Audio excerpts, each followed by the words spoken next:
Preposition, preposition जो आज हम देखेंगे। What is preposition? In, on, at, to from, easy rules ने प्रैक्टिस के साथ। तो जो हम इन लगाते हैं, टू लगाते हैं, ऑन लगाते हैं, ए लगाते हैं और फ्रॉम लगाते हैं, हमारे इंग्लिश स्पीकिंग कोर्स में इसका यूज कैसे करते हैं वो आज हम देखने वाले हैं। तो इसको इंग्लिश में प्रीपोजिशन कहते हैं। ये ग्रामर का एक पार्ट है। तो what is preposition? What is a preposition? तो प्रीपोजिशन प्लस ऑब्जेक्ट। तो इन, ऑन, एट और टू, फ्रॉम, ये बेसिक स्पीकिंग के लिए इस प्रीपोजिशन का यूज होता है हमारे डेली लाइफ में। तो what is a preposition? A preposition show the relationship between a noun, pronoun and another part of a sentence. जो प्रीपोजिशन में सेंटेंस जो होती है उसमें रिलेशनशिप मतलब बिटवीन जिसका हम यूज करते ऑन, इन, एट, तो वो क्या है? प्रीपोजिशन। जैसे I am coming from Delhi. अब आई एम कमिंग, मैं आई हूं, फ्रॉम दिल्ली, दिल्ली से आई हूं, तो फ्रॉम हमको बताना पड़ेगा तभी पता हम बता पाएंगे कि मैं दिल्ली से आई हूं।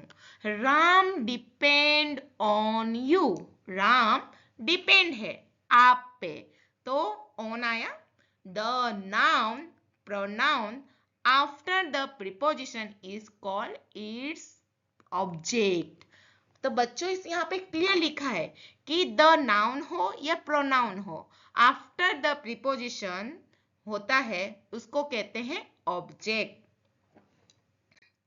अब इन, वेज, ऑन देखते हैं। इन का मतलब अंदर, ऑन का मतलब ऊपर।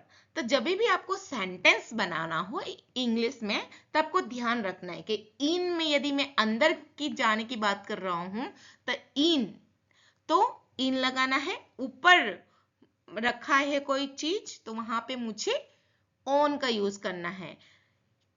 Cities and countries in Delhi in India.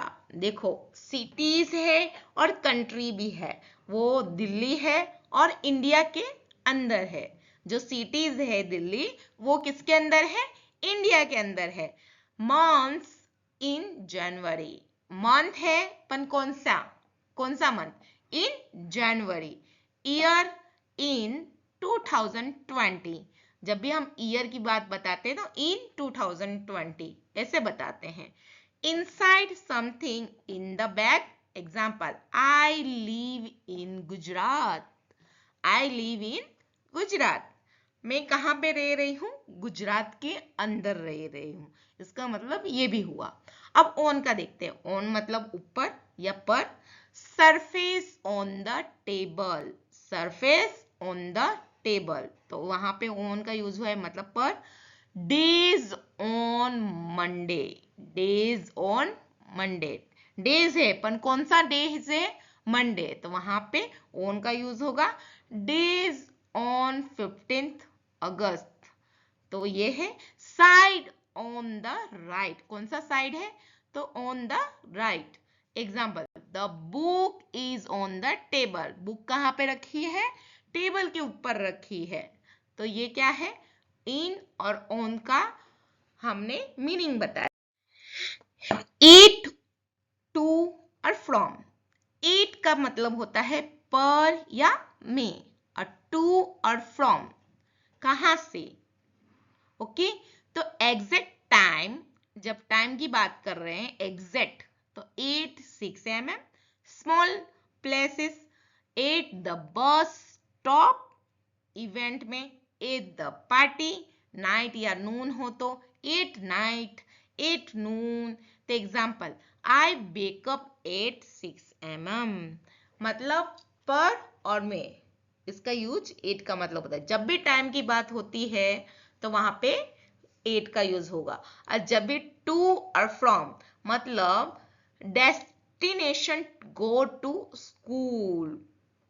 From starting point, come from Delhi.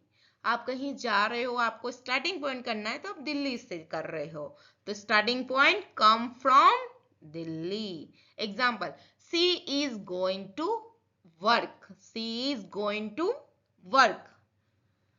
अब यहां पे टू आ गया, ही कम फ्रॉम मुंबई, तो फ्रॉम का मतलब पता चल गया कहां से आए हैं, तो वो बताना चाहता है। तो ये है एक प्रीपोजिशन। दूसरा हमको यहाँ पे प्रैक्टिस करना है। फर्स्ट है आई लिव डैश गुजराती। बच्चों यहाँ पे क्या आएगा, आई लिव इन गुजरात।